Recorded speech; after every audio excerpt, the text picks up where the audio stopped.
You're now listening to No Gimmicks. No Gimmicks podcast, and we bring it to you every time we turn live, and you know it's the truth. Every after show, moving down, this the time we move around. No Gimmicks podcast is going down.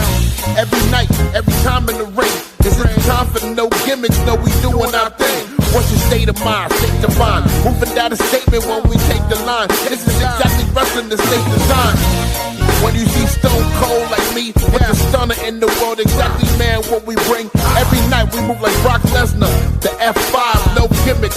We take you to your limit, what's the feeling? When we live in the air, you know we on, it's the time. Guarantee we move, you know how we respond. The state design when we feel it. Moving down, what's the healing? No Gimmicks is the feeling. Yo, what is up, everybody? Welcome back to the No Gimmicks podcast here on the DFPN final show of 2025.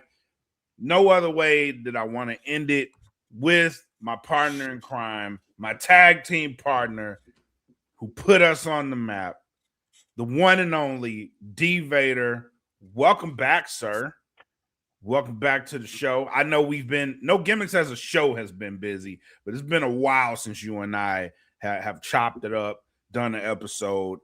And I got to tell you, man, it's good to be back in the saddle as a tag team. Well, I appreciate that, man. But you've been doing your thing solo for a little while now with MPX. I mean, putting out fire content. Showing much love and respect to the Texas independent wrestling organizations out there, and more to come in 2026. Yeah. So that's definitely the thing. Yeah, but we've been basically just hitting the saddle, bro. It's just been one thing. Is that me? I hope it's not me.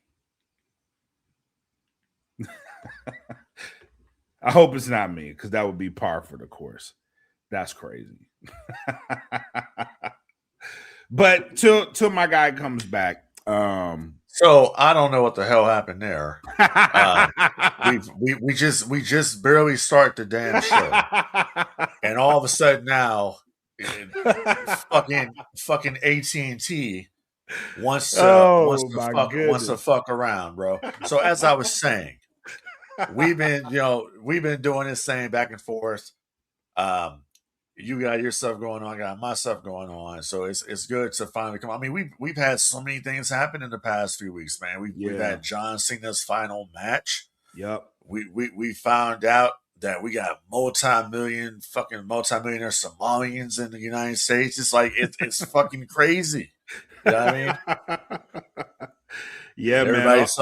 And everybody's so mad about that. Hold up a second. Everybody's so mad about the Somalians being multi-millionaires. Let me tell you something. While the rest of us up here all divided on bullshit, they got their bag. So it is what it is. You feel me? Yeah. That's how I feel about that. Absolutely. That's how I feel. Absolutely. You can take a lesson. United, they get the bag, bro. They get the bag, bro. That's what it is. They united, they get the bag. That's the biggest lesson. It is what it is. Yep. But yeah, man, a lot has happened.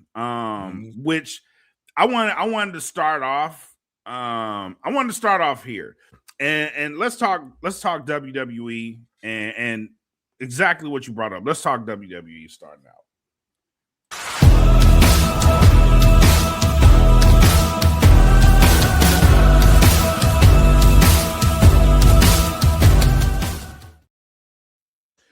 John Cena's last match.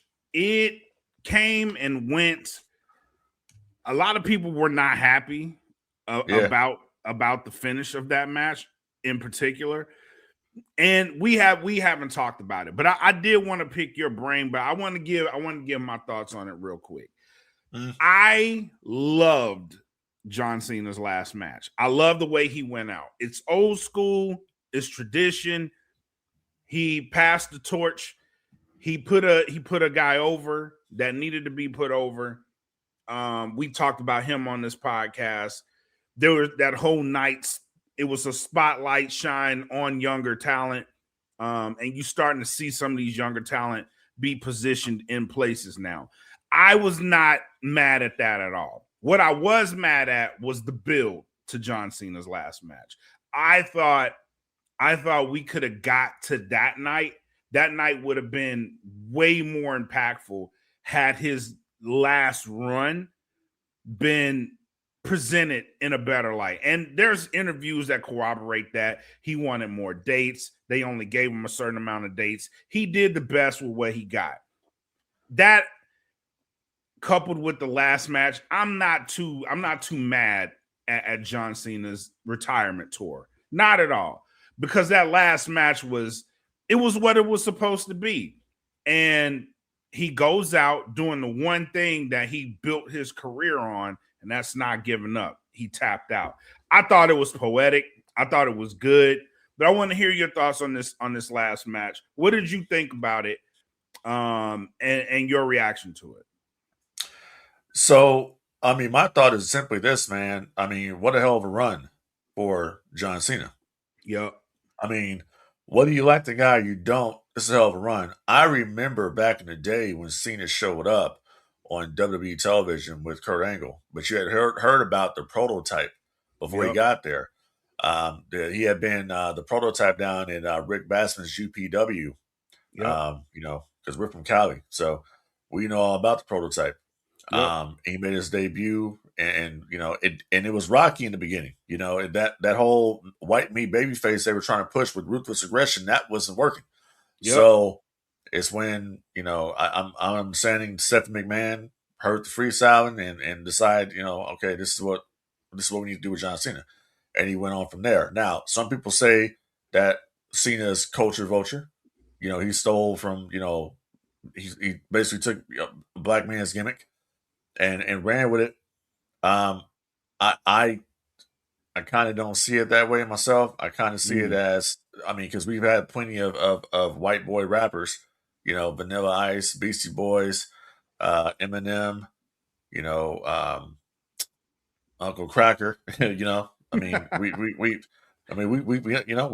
seen it before. It's not anything new. Yeah.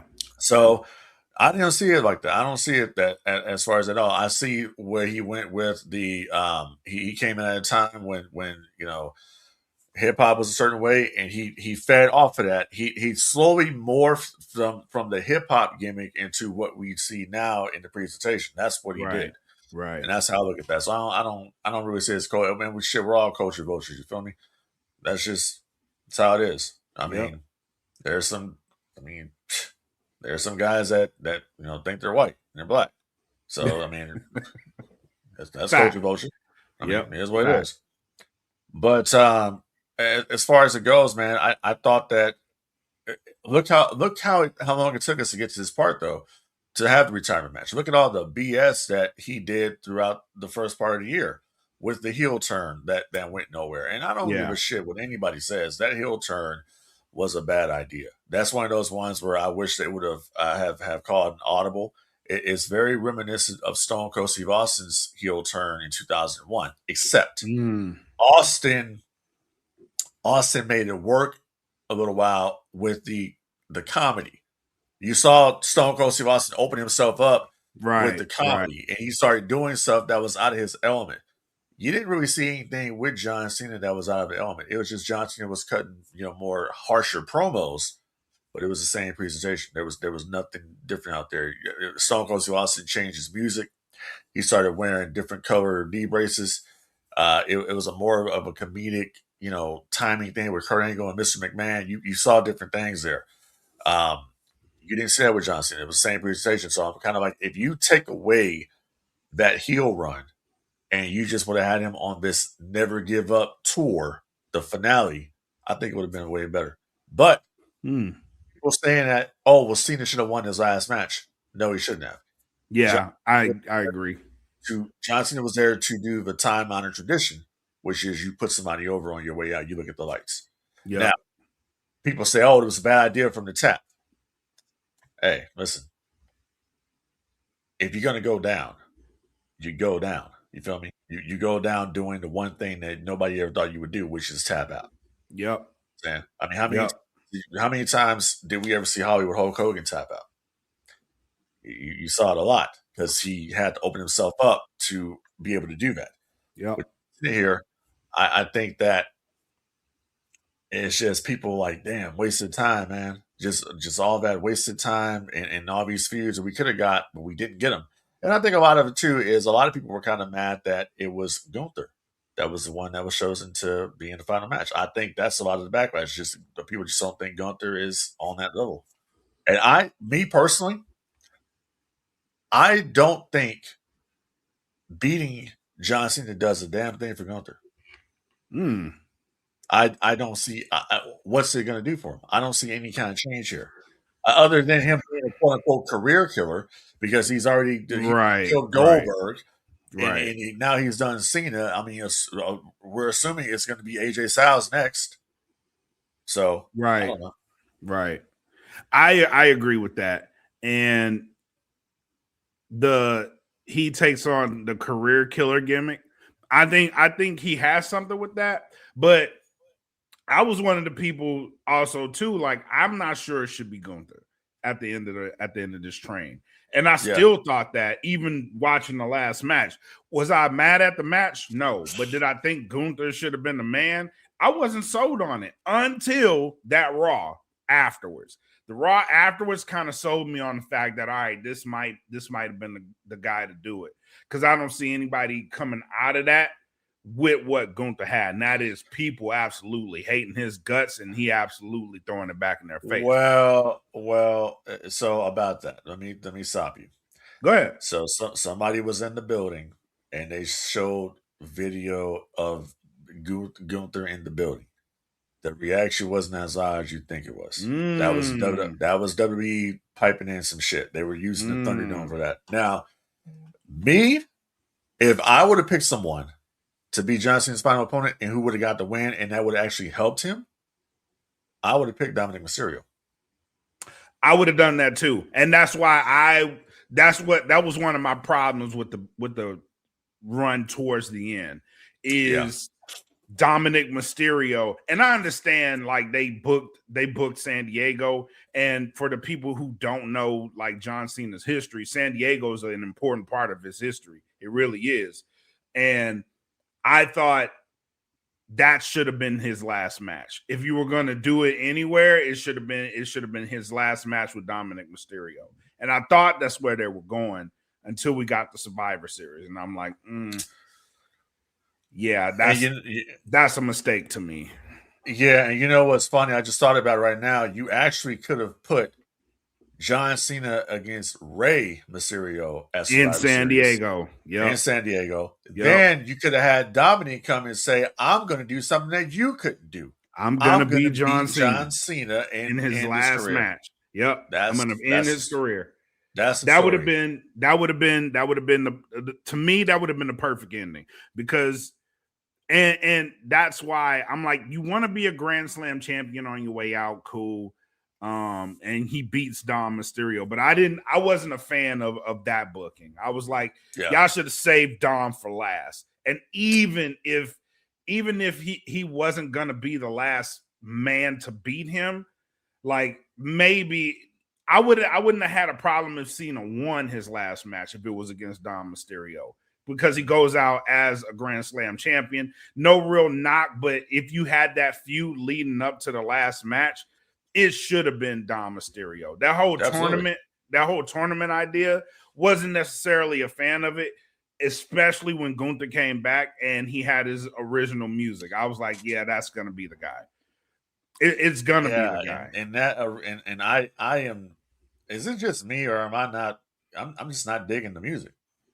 I like it, but also it goes back to WWE's on this kick of, we need to erase the Vince fingerprints from things. It's evident, because that was Walter's music in NXT, and I'm just waiting on they go back to Walter. You know what I mean? I'm waiting on that. I don't think they will, but I'm like, that's Walter's music. So they're going back to that, and it's just like, I like it. I like that music, but also it they're trying to undo some things, and which I'm really not mad at that either. Yeah, well, I'm not a fan of it. I think the Gunther music, actually, the one he was coming out to, I thought it was pretty dope. It was a fire track, one of the few that Def Rebel actually have done. Yeah, that actually was cool. But that's just me. Yeah, I agree with that.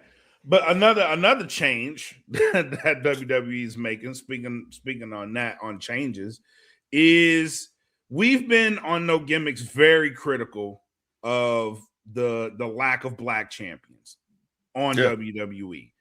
Yeah. And how we've noticed this pattern. And we're not the only ones that noticed this pattern. It became an increasingly loud situation that a bunch of people have been chiming in on. Yep. And lo and behold, last night on SmackDown, Carmelo Hayes beat Ilya Dragunov for the United States Championship. A lot of people knew this in advance and were talking about it's about time. Finally, he's been one of the guys. And there was a lot of people that went back and watched that episode because he was winning that championship and they wanted to see it. It was very reminiscent of Mick Foley. Like when people found out he won the championship, people tuned into the show. But that leads to the question, is WWE trying to change that narrative that so many people chimed in on? Are they trying to change the presentation of black single stars? Well, I don't know. Let's see. We're in December, so January is coming up, and then February is going to be Black History Month. Touche. Well, listen. We'll see how long it lasts. I'm not convinced. Just because you put a mid-card championship on somebody, I'm not convinced. I'm not convinced.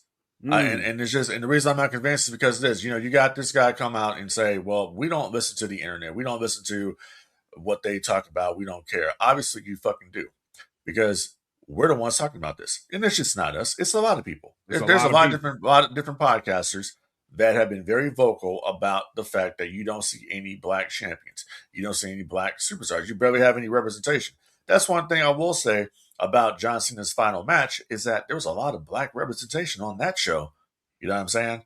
So I'll give him where credit is due, but you got a lot more to make up. You know what I mean? You need to do something with the profits. You let the New Day go to shit and just basically squander them.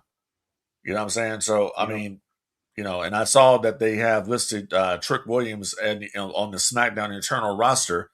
So that's a good move. Obviously, because he's engaged to Lash Legend and she's on the SmackDown brand, so you bring them up together. That's that's cool. You do that. Yeah. But I'm just not convinced. I'm not convinced. Just because I don't know. Listen, Bill Watts bucked a lot of black guys too. Fact. Okay. Fact. So I'm not just. It don't change my opinion or nothing, because I see what it is. And I've always seen what it was. You know what I mean? So people can disagree or they can agree. I don't give a shit. I'm talking about, for me, what I see. And for me, I don't see no change. I see the same shit. You just go, okay, now we're going to put a championship on. We're going to put them on him. We're going to put the belt on him just to shut him up. That's the way I look at that. We're going to bring Obafemi out here to wrestle Cody Rhodes just to shut them up. It's no different than when WCW had a racial discrimination lawsuit against them, and one way to shut them up is to put the championship on Booker T. And I don't give a damn. I don't care what anyone says. They put that championship on at a very interesting time. Okay, now, did Booker T deserve to be world champion? Absolutely, he did.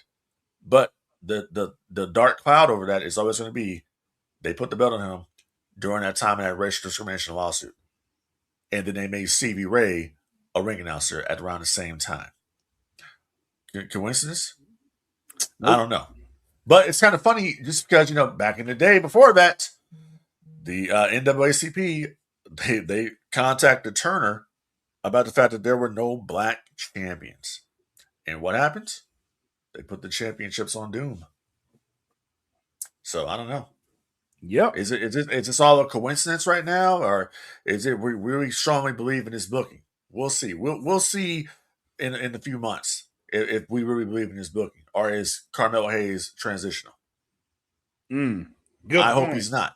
I hope he's not, because the guy's got talent. So I hope he's not transitional. But they got to change my mind on this, and my mind's not changed yet. I'm not convinced yet of nothing. Good point. Very good point. And in my head, I'm kind of there too. Like, I'll give them some grace because I do see them. John Cena's last match is a perfect example. Obafemi, Javon Evans. A lot of people don't know Sol Ruka's part black, but there was a lot of black representation on that show. I'm gonna give them a little bit of grace, but I'm like you. I'm still kind of skeptical, especially since you have guys out there like Montez Ford who should be getting opportunities, and we don't see anything from him. And you have guys in the fold, the New Day that can represent the tag titles, right? You have guys in the fold that you could push and make relevant right now, and just because, but I do like that they put the strap on Carmelo Hayes. I do like that. He is very, very earned that title. Absolutely. I think you can build around him in that mid card because I think he does have enough talent to carry the mid card and work his way up and eventually go for that top spot. And then you have Trick Williams with their history. You can build stuff around them, but I do like that they pulled the trigger on putting the United States title on him because there are some stories that you could tell with him. He's good enough. He's got the charisma. You can build around him. And this is what everybody's been saying. So obviously you saw it's a taped episode. People knew he was going to win it. They tuned in to watch the show anyway. That's a very positive sign.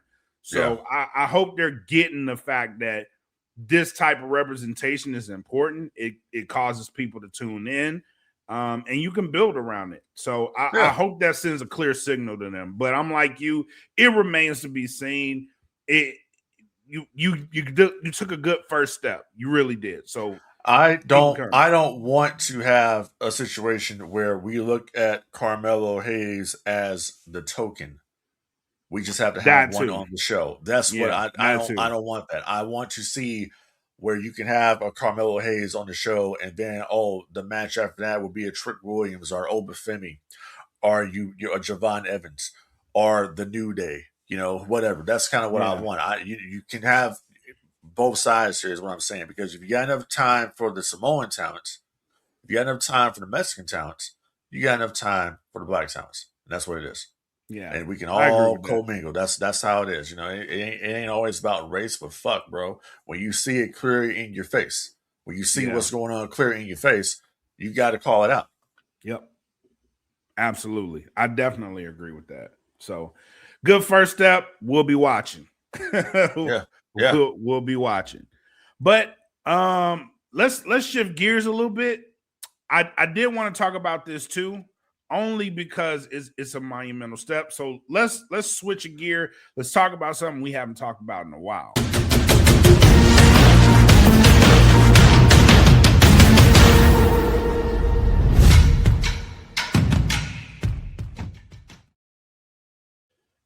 Total Nonstop Action has made a very monumental move.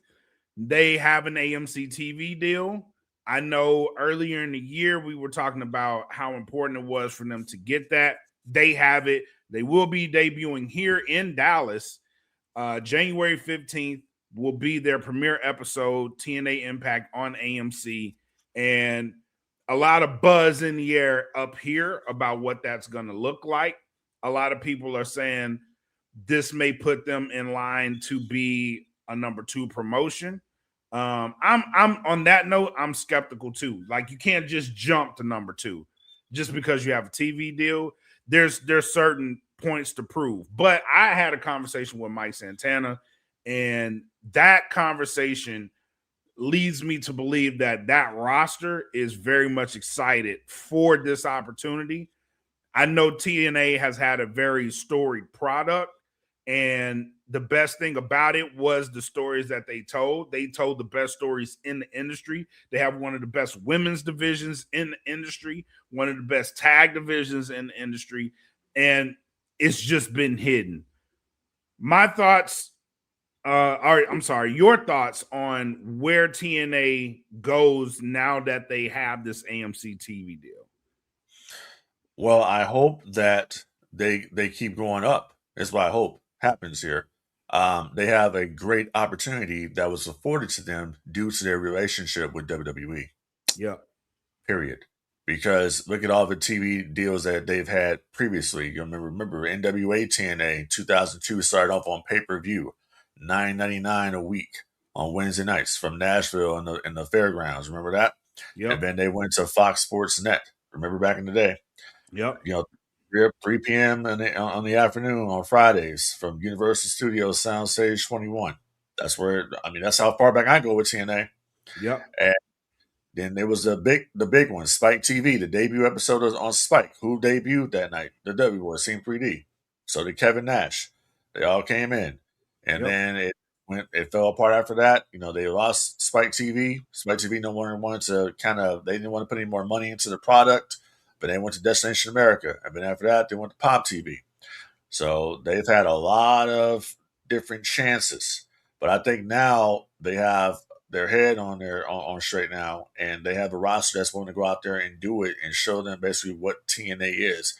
My only thing is that I need to see what TNA is without the WWE NXT. That's what I want to see. Because you can't depend on NXT forever to get you through. You guys did it for years without NXT. When it was just AJ Styles out there wrestling Christopher Daniels and Samoa Joe and Triple Threats, or when we had the Aces and Eights, or when you brought in Bobby Lashley, you brought in Hulk Hogan and Eric Bischoff, you brought in so many different X Division talents. You did it on your own. So I want to see what they can do on AMC. Of course, we're still in a honeymoon period right now between them and WWE. So we'll see when that stops. Because what I think what's happening here, and I think a lot of people aren't getting it, is that WWE is essentially using TNA as a farming system to pick their talents, much like they picked the talents from ECW back in the day. They picked Taz, they picked the Dudleys, they picked all these different guys to come in, and Vince was subsidizing them anyways. So I think that's what we're seeing here, and they got to be very, very careful that they don't start picking their top guys. I mean, they already got a quote unquote top guy. Joe Hendry is already in WWE. Yep. How is that going to affect the TNA brand moving forward? We'll see. That's a good point, and I share that sentiment. And I thought TNA before NXT came along was a great product. I thought they had enough then. Obviously, they did enough to attract the WWE to work with them, but I thought that roster at that time was one of the hottest rosters out. They just weren't seen. I still feel that way. They still have a great roster. They still have a lot of young talent. They still have the ability to attract young talent. And I do think going forward, we will see a growth from TNA. I think that puts them in a very good position. But I'm like you, eventually we have to see what this looks like without the WWE involved. I would very much like them to get away from that, because that environment and more competition, not necessarily competition for the WWE, but more competitive place amongst wrestling fans just makes wrestling better. And I do think with them being able to share this on the national audience that can actually see them is important to that growth. And I do think we will see some growth from them. And January 15th remains to it's going to be here before we know it. I know they're going to be in Dallas. Anytime TNA comes to Dallas, they do a great show. The Dallas crowd is always engaged. I've been to a few shows that they've come out here and done, and I've always walked away from it blown away at what we got. So I expect January 15th to be no different, and they're going into Genesis. So good luck to them very much. But I do think this puts them in a very, very good position. Yeah, and listen, it puts them in a great position, but don't get it twisted. You can't come off and say, "Oh, well, they're the number 2 promotion." We're the number 2. Yep, you got to put the work in. You got to put the work in, and on top of that, okay, now let's compare your pay-per-view numbers to AEW's pay-per-view numbers. that's what you want to see.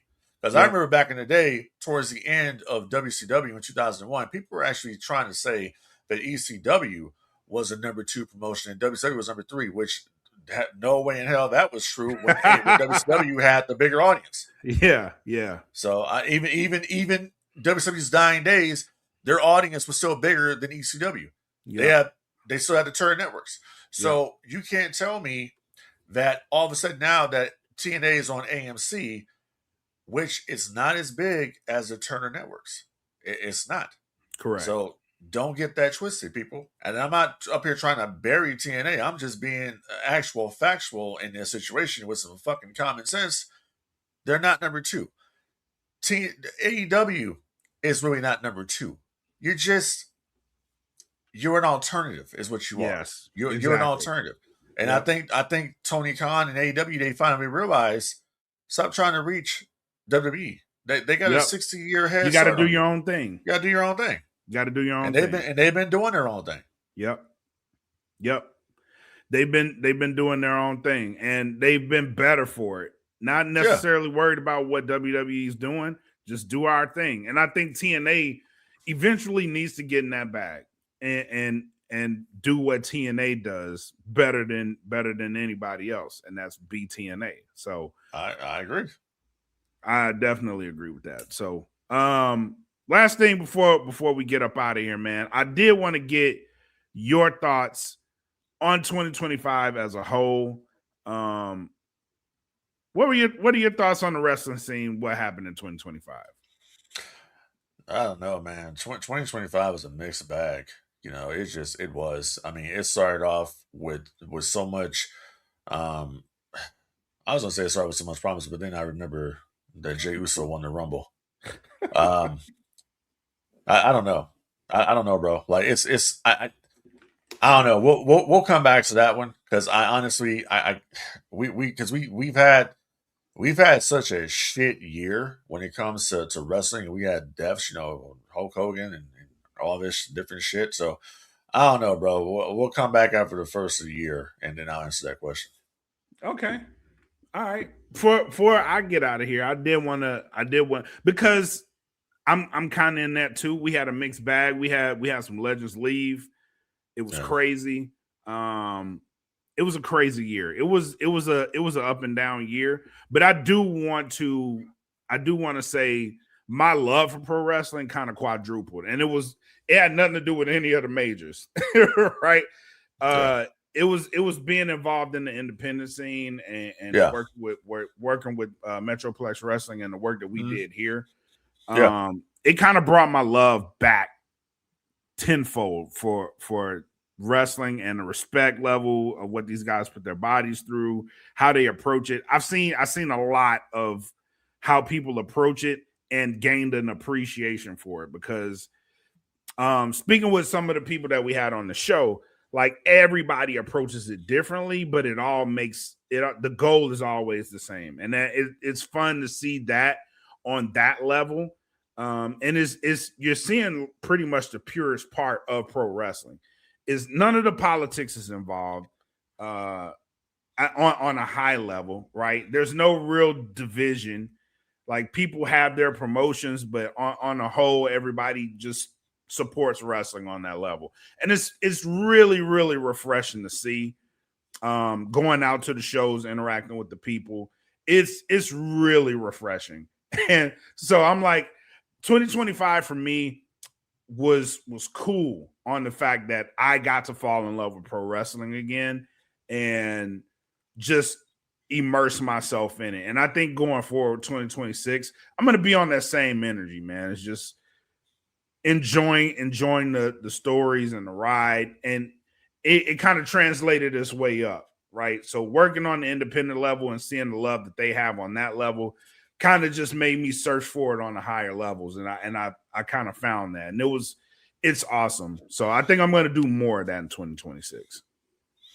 That's great. That's great to hear. You know, I did appreciate the AEW experience this year when they came here for Dynamite and Collision. That was a great show. I mean, my interest with AEW gain some steam there.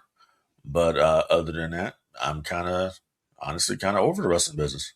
It's just there's nothing there. Like and that happens. That Yeah. happens over time Yeah. where you find other interests. When I listen back in the day, I was big into wrestling. That was my thing. And I still do enjoy some stuff from time to time. But I'm more of the old school fan. I'm more of a guy that likes to watch the network while I still can before it goes away on Peacock. I'm one of those guys. I like to watch the classic shit. I like to watch, some world class. I like to watch some WCW on a rainy day. That's my thing. You know what I mean? I like to watch some old superstars. Do you know they have the Undertaker YouTube channel? Yeah. Yeah. So They're starting to do that. Yeah. So Yeah, I'm digging that stuff. I just the new stuff is just not for me. It is what it is. But I do enjoy AEW. And I do enjoy some stuff that WWE does, but I can't get into the CM Punks and all these people. It's not my thing. Just can't do it. For me, I think that's why the indies, because you don't get any of that stuff down there. Yeah. Right. It's all about the wrestling. And I think that's why I stuck around the indie scene and just like followed it. Is because it was refreshing. like I was just like, oh, we can just focus on the wrestling. That's awesome. And there's some good wrestling out there. So I was like, I'm gonna stay down here. And for a while, I was like you. I was like, I'm kind of over the major stuff. You know what I mean? I'm kind of over it. I think that's what I'm saying here. I'm kind of jaded when it comes to the just because of WWE and the people in charge that run WWE is a big. That's one of my things. Like I can't get with it. Yeah, and I get that too. And it was like for a while I was just like, we could talk about it, but it's you know what I mean? It's like I'm pretty much watching it so we could talk about it. And now it's a chore. It became a chore. And now I'm like I'm immersed back into it. And it doesn't feel like a chore anymore. Yeah. So I'm kind of digging that aspect of it. It ain't work. You know what I mean? Like we're having fun.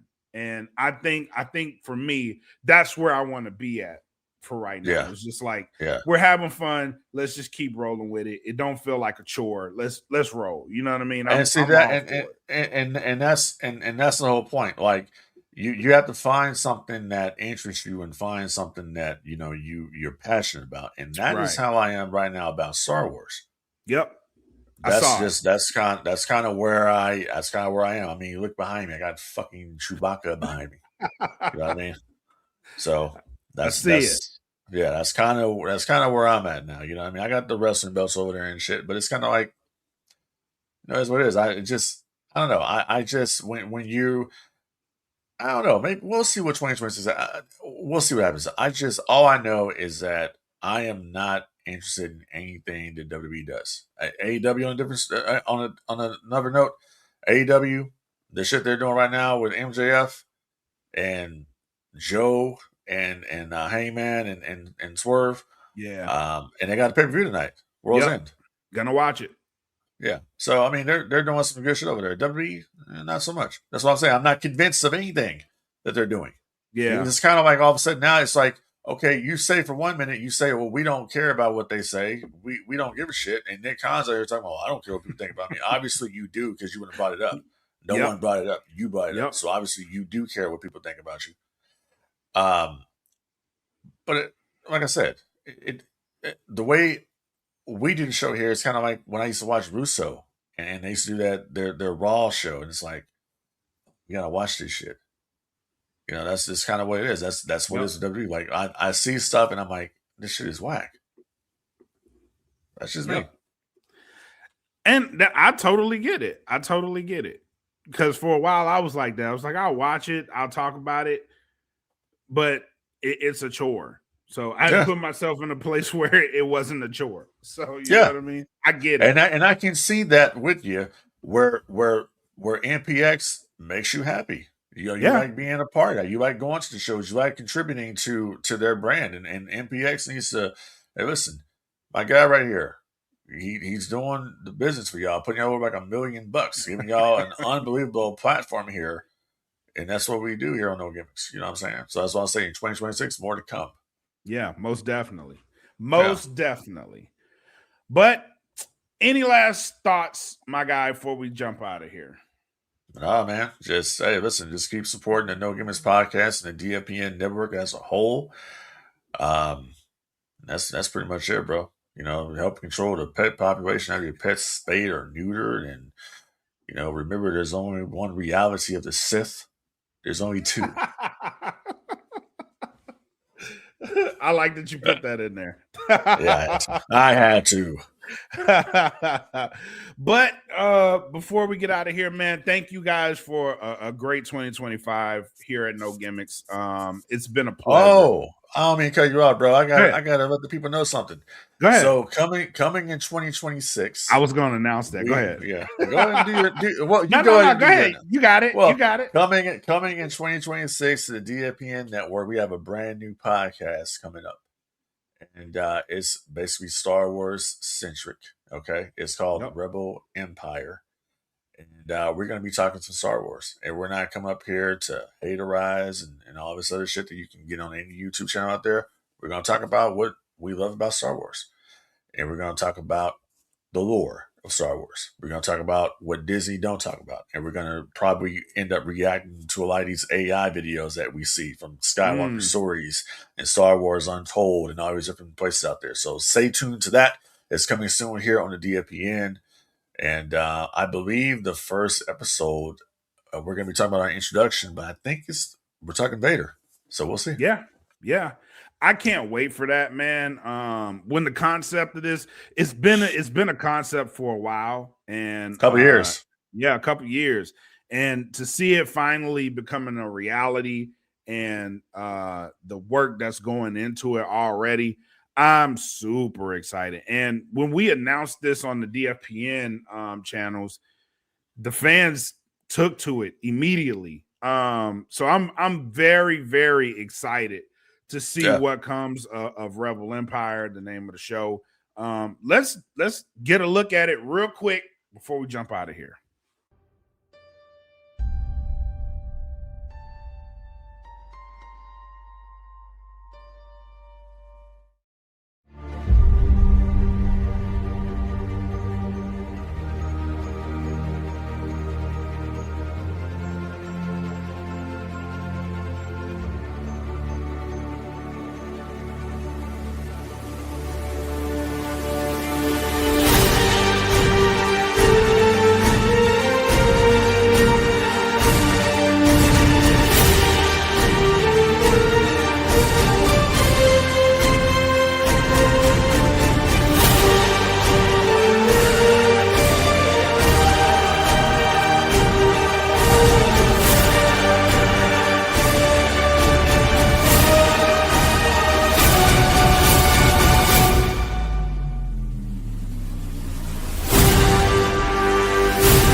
Now tell me that fucking promo don't get you excited. Don't tell me that doesn't make you mark out, brother.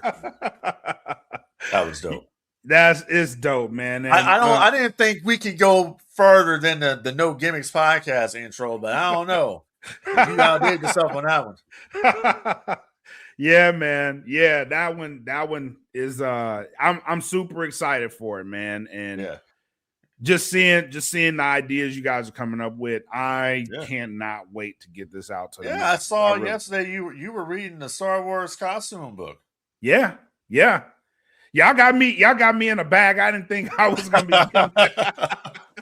I was like, I'm invested now. I'm like, I like the conversations and just the stuff that I've been paying attention to, what you guys have been doing, man. I can't wait for this show to get out because the people are going to eat it up. I cannot wait. man. That's what I'm passionate about. So that's the passion right there. I love it. I love so but seeing y'all so passionate about it, like it puts my investment in it just that much more. So yeah. Can't wait, man. Can't wait. Yeah. Fire ass promo. Thank you, man. Thank you. Yeah. But that's the show, man. Thank you guys for tuning in to No Gimmicks. Thank you guys for making this a great 2025 for us. We'll see you guys in 2026. And you know what it is. Be safe. Enjoy what you're gonna enjoy. Peace. And I know it's all business, all business, all business. We give them no gimmick. Yeah. And I know it's all business, all business, all business. We give them no gimmick. Yeah. And I know it's all business, all business, all business. We give them no gimmicks, gimmicks.